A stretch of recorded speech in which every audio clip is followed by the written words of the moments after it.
ನಡಿ ಈಗ ಶುರು ಮಾಡೋಣ. ಕೇಸರಿಯಿಂದ ಮನೋಲ್ಲಾಸ ಮನಸ್ಸು ಮತ್ತೇರಿ ಕುಣಿದಾಡಿದೆ ನೋಡು ಮನಸ್ಸು ಮತ್ತೇರಿ ಕುಣಿದಾಡಿದೆ ನೋಡು. ಕ್ಷಣ ಕ್ಷಣವೂ ಆಚರಿಸಿ ಕೇಸರಿ ಹಬ್ಬ. ವಿಮಲ್ ಬಾಯಲ್ಲಿ ಹೇಳಿ ಕೇಸರಿ.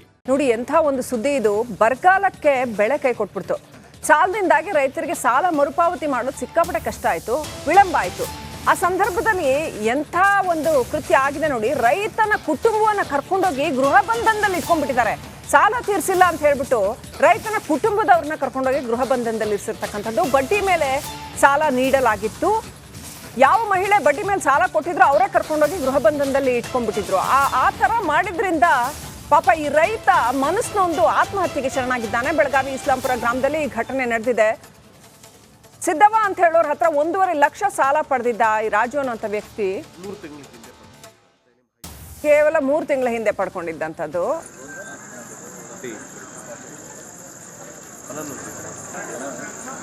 ಐದು ತಿಂಗಳು ಆತು ರೀ ಸುಗಂಧವ್ರಿ 2 ತಿಂಗಳು ಬಡ್ಡಿ ಕೊಟ್ಟಿದ್ದೇವೆ ರೀ. 3 ತಿಂಗಳು ಬಡ್ಡಿ ಐತೆ ರೀ.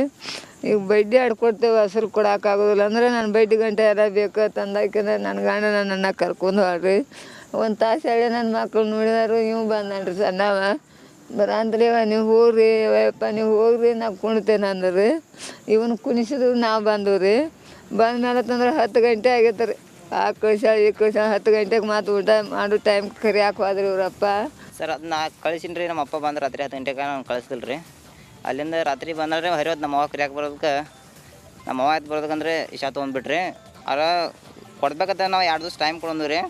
ನಾವು ಆಗೋದಿಲ್ಲ ರೊಕ್ಕ ಕೊಟ್ಟ ಹೋಗ್ರಿ ನೀವು ಅದು ಹೇಳ್ರಿ ಕಳಿಸಿಲ್ರಿ ನಮ್ಮ ಅವನು. ಅಡ್ರಂದ ನಮ್ಮ ಅಪ್ಪ ಇಶಾ ತೊಗೊಂಡಿದ್ರಿ. ನಮ್ಮ ಅಣ್ಣನೂ ಬೇರೆ ಕಡೆ ರೊಕ್ಕ ಕೇಳಕ್ಕೆ ಹೋಗಿದ್ರಿ. ಸಿದ್ದವ್ವ ಶಂಕರ್ ಬೈನವ್ರು ಹಾಂ ರೀ ತ್ರಾಸ ಮಾಡತ್ತಾರೆ ಬಟ್ ಜೀವನದಲ್ಲಿ ಕಷ್ಟ ಎಲ್ರಿಗೂ ಬರುತ್ತೆ, ಆದರೆ ಒಂದು ಮಾನವೀಯತೆ ಅನ್ನೋದು ಇರಬೇಕು. ನಿಜವಾಗ್ಲು ಸಾಲ ಕೊಟ್ಟಿದ್ರು ತಪ್ಪಲ್ಲ. ಅವ್ರ ಕಷ್ಟ ಇತ್ತು ಅಂತೇಳಿ ಸಾಲ ತೊಗೊಂಡ್ರೆ ಕಷ್ಟ ಕಾಲದಲ್ಲಿ ಸಹಾಯ ಮಾಡಿದ್ರಿ. 3 ತಿಂಗಳಲ್ಲಿ ಎಷ್ಟು ಬಡ್ಡಿ ತೊಗೊಂಡ್ರು? ಕರೆಕ್ಟ್. 1 ಲಕ್ಷಕ್ಕೆ 1.5 ಲಕ್ಷ ಸಾಲ ತೊಗೊಂಡಿದ್ರು. ಕೈ ಸಾಲ ಬರ ಇತ್ತು, ರಾಜ್ಯದಲ್ಲಿ ಬೆಳೆ ನಷ್ಟ ಆಗಿತ್ತು. ಇದಕ್ಕೆಲ್ಲ ಹೋಗಿ ಏನೋ ಒಂದು ಮಾಡೋಣ ಅಂತೇಳಿ ಸಾಲ ತಗೊಂಡಿದ್ದ. ಏನಾಗುತ್ತೆ ಅಂತಂದ್ರೆ ಈ ಜರ್ನಲಿಸ್ಟ್ಗಳದ್ದು ಕೆಲವೊಂದ್ಸರಿ ಹಂಗೆ ಇರುತ್ತೆ ಪರಿಸ್ಥಿತಿ. ಸಾಲ ತಗೊಂಡಾದ್ಮೇಲೆ ಬಡ್ಡಿ ಕಟ್ಟಿದ್ದಾರೆ. ಸಾಲ ಬೇಕಂದ್ರೆ ಎಲ್ಲೂ ಸಾಲ ಸಿಗೋದಿಲ್ಲ, ಯಾರು ಕೊಡ್ತಾರೆ? ಏನೋ ಒಂದು ಜೀವನ ಕಷ್ಟ ಬಂತು ಅಂದ್ರೆ ಆತ್ಮಹತ್ಯೆಗೆ ಕಾರಣ ಏನು ಗೊತ್ತಾ ಲಕ್ಷ್ಮಿ ಅವರೇ? ಮಗನ್ನ ಕರ್ಕೊಂಡೋಗಿ ಕುಂಡಿಸ್ಕೊಂಡ್ಬಿಡ್ತಾರೆ ಮನೆಯಲ್ಲಿ. ಅಯ್ಯೋ ನನ್ನ ಮಗನ್ನ ಇವತ್ತು ಕೂರಿಸ್ಕೊಂಡ್ಬಿಟ್ರಲ್ಲ, ಹೋಮ್ ಅರೆಸ್ಟ್ ಮಾಡ್ಬಿಟ್ರಲ್ಲ, ಗೃಹ ಬಂಧನ ಮಾಡ್ಬಿಟ್ರಲ್ಲ ಅಂಥೇಳಿ ಆ ತಂದೆ ಇವತ್ತು ಮನನೊಂದು ಬಂದು ಮನೆಗೆ ಆತ್ಮಹತ್ಯೆ ಮಾಡ್ಕೊಳ್ತಾರೆ. ಹೋಗಿ ರಿಕ್ವೆಸ್ಟ್ ಮಾಡ್ಕೊಳ್ತಾರೆ, ನಾನು ಕೂತ್ಕೋತೀನಿ ನನ್ನ ಮಕ್ಕಳನ್ನ ಬಿಟ್ಬಿಡಿ ಅಂತೇಳಿ. ಆದರೆ ಮಾನವೀಯತೆ ಅನ್ನೋದು ಎಲ್ರಿಗೂ ಕೂಡ ಇರಲಿ. ಎಲ್ಲೋ ಒಂದು ಕಡೆ ನಾಗೇಂದ್ರ ಬಾಬು, ಸರ್ಕಾರಕ್ಕೆ ಇಂಥವ್ರ ಕಷ್ಟ, ಇಂಥವ್ರು ಕೋಟ್ಯಂತರ ಜನ ಇದ್ದಾರೆ ಕರ್ನಾಟಕದಲ್ಲಿ. ನೀವು ಗ್ಯಾರಂಟಿ ಯೋಜನೆ ಮಾಡ್ತೀರಿ, 2,000 ಏನೋ ಫ್ರೀ ಕೊಡ್ತೀರಿ ಹೆಣ್ಮಕ್ಳಿಗೆ. ಆದರೆ ರೈತರಿಗೆ ಅವ್ರಿಗೆ ಏನೂ ಸಿಕ್ಕಿಲ್ಲ ಅವ್ರಿಗೆ. ಹಾಗಾಗಿ ಇಷ್ಟು ಕಷ್ಟ ಆಗಿದೆ ಅನ್ಸುತ್ತೆ. ಮತ್ತು ಆ ಯೋಜನೆ ಫಲ ತಗೊಳ್ಬೇಕು ಅಂತಾನೆ ಅವ್ರಿಗೆ ಗೊತ್ತಾದಂಗಿಲ್ಲ. ಎಷ್ಟೋ ಜನ ಹೇಳ್ತಾರೆ ಲೀಡರ್ಗಳು, ನಾವು ಕೇಂದ್ರ ಸರ್ಕಾರದ ಯೋಜನೆಯನ್ನ ಮನೆ ಮನೆಗೂ ತಲುಪಿಸೋ ಕೆಲಸ ಮಾಡ್ತೀವಿ, ರಾಜ್ಯ ಸರ್ಕಾರದ ಯೋಜನೆಗಳನ್ನ ಮನೆ ಮನೆಗೂ ತಲುಪಿಸೋ ಕೆಲಸ ಮಾಡ್ತೀವಿ ಅಂತೇಳಿ. ಯಾರು ಮಾಡ್ತಿದ್ದಾರೆ? ಮನೆ ಮನೆಗೂ ಚೆಕ್ ಮಾಡಿ, ಒಂದು ಸರ್ವೆ ಮಾಡಿ, ಸರ್ವೆ ರಿಪೋರ್ಟ್ ತಗೊಳ್ಳಿ. ರಿಪೋರ್ಟ್ ಮೈಲಾರಿ ಇದ್ದಾರೆ. ತುಂಬಾ ಇಂಪಾರ್ಟೆಂಟ್ ಅಂತಂದ್ರೆ ಮೈಲಾರಿ ನಿನ್ನೆ ಹೋಗಿ ಆ ಸುದ್ದಿಯನ್ನ ಮಾಡ್ಕೊಂಡು ಬಂದು ಒಂದಷ್ಟು ವಿಚಾರಗಳನ್ನ ಕಲೆ ಹಾಕಿದ್ದಾರೆ ನೋಡಿ. ಒಂದು ಆತ್ಮಹತ್ಯೆ ಅಂತ ಆದಾಗ ಪೊಲೀಸ್ ಸ್ಟೇಷನ್ ಅಲ್ಲಿ UDR ಅಂತ ಕೇಸ್ ಆಗುತ್ತೆ. UDR ಅಂತೇಳಿ ಕೇಸ್ ಮಾಡ್ಕೊಂಡಾದ್ಮೇಲೆ ತನಿಖೆಯನ್ನ ಮಾಡ್ತಾರೆ. ತನಿಖೆಯನ್ನ ಮಾಡಿದ್ಮೇಲೆ ಏನ್ ರೀಸನ್ ಇರುತ್ತೆ ಅದಕ್ಕೆ ಸಂಬಂಧಪಟ್ಟಂತೆ ದೂರನ್ನ ದಾಖಲಿಸ್ಕೊಳ್ಬೇಕು. ಕುಟುಂಬಸ್ಥರು ಕೊಟ್ಟಂತ ದೂರಿನ ಆಧಾರದ ಮೇಲೆ ಅವರು FIR ಅನ್ನ ಕೂಡ ಮಾಡ್ಕೋಬೇಕು. ಪೊಲೀಸ್ ಇಲಾಖೆಯವರಿಗೆ ನಾಚಿಕೆ ಆಗ್ಬೇಕು. ಕೂಡ ಮಾಡ್ಕೊಂಡಿಲ್ಲ ಅಂತ ಮೈಲಾರಿ ಯಾಕೆ ಪೊಲೀಸರು ಯಾಕೆ ಈ ವಿಚಾರವಾಗಿ ತನಿಖೆಯನ್ನು ನಡೆಸೋದಕ್ಕೆ ಮುಂದಾಗ್ತಿಲ್ಲ? ಸ್ಟೇಷನ್ಗೆ ಹೋದ್ರು ಕೂಡ ಯಾಕೆ ಕಂಪ್ಲೇಂಟ್ ಅನ್ನ ತಗೊಳ್ತಿಲ್ಲ? ಏನಾಯ್ತು?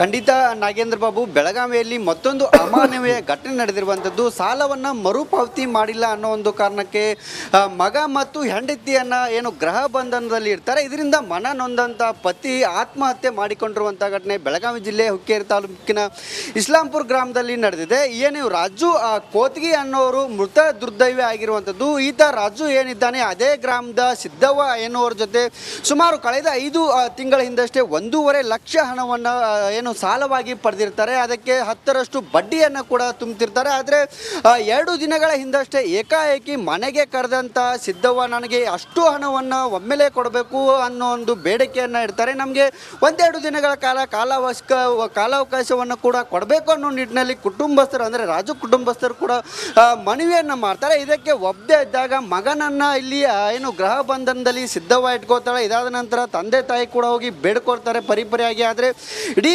1 ದಿನ ಕೂಡ ಏನು ಆ ಮಗನನ್ನು ಅಲ್ಲೇ ಮನೆಯಲ್ಲಿ ಇಟ್ಕೊಂಡಂಥ ಸಂದರ್ಭದಲ್ಲಿ ಮರುದಿನ ಕೂಡ ಏನು ಹೆಂಡತಿ ಅಂದರೆ ದುರ್ಗವ್ವ ಕೂಡ ಅಲ್ಲಿ ಹೋಗಿ ಅವರನ್ನು ಬೇಡ್ಕೊಳ್ತಾರೆ. ಆದರೆ ದುರ್ಗವ್ವ ಮತ್ತು ಮಗನನ್ನು ಕೂಡ ಮತ್ತೆ ಗೃಹ ಬಂಧನದಲ್ಲಿ ಇರ್ತಾರೆ. ಇದರಿಂದ ಮನನೊಂದಂಥ ರಾಜು ಕೂಡ ಆತ್ಮಹತ್ಯೆಗೆ ಶರಣಾಗಿದ್ದಾನೆ. ಆದರೆ ದೂರನ್ನು ಕೊಡೋಕ್ಕೆ ಹೋದಂಥ ಸಂದರ್ಭದಲ್ಲಿ ಎಮ್ಕಂಡ್ ಮಾಡಿ ಪೊಲೀಸರು ಸುಮಾರು 2 ದಿನಗಳ ಕಾಲ ಅವರನ್ನು ಅಲ್ದಾಡಿಸಿ ಅವರಿಗೆ ವಿಳಂಬವನ್ನು ಕೂಡ ಮಾಡಿದ್ದಾರೆ. ಅದು ಕೂಡ ನಾವು ಹೋದಂಥ ಸಂದರ್ಭದಲ್ಲಿ ಪೊಲೀಸ್ ಸ್ಟೇಷನ್ ಆವರಣದಲ್ಲೇ ಮಾಧ್ಯಮಗಳು ಎಂಟ್ರಿ ಕೊಡ್ತಿದ್ದಂತೆ ಆಮೇಲೆ ಅವರು ದೂರನ್ನು ದಾಖಲಿಸಿಕೊಂಡಿದ್ದಾರೆ ಮತ್ತು ಅದಕ್ಕೆ ವಿಳಂಬ ಮಾಡಿದ್ದಕ್ಕೆ ಕೂಡ ಕುಟುಂಬಸ್ಥರು ಕೂಡ ಆಕ್ರೋಶವನ್ನು ಕೂಡ ವ್ಯಕ್ತಪಡಿಸಿದ್ದಾರೆ. ನಾಗೇಂದ್ರ ಬಾಬು.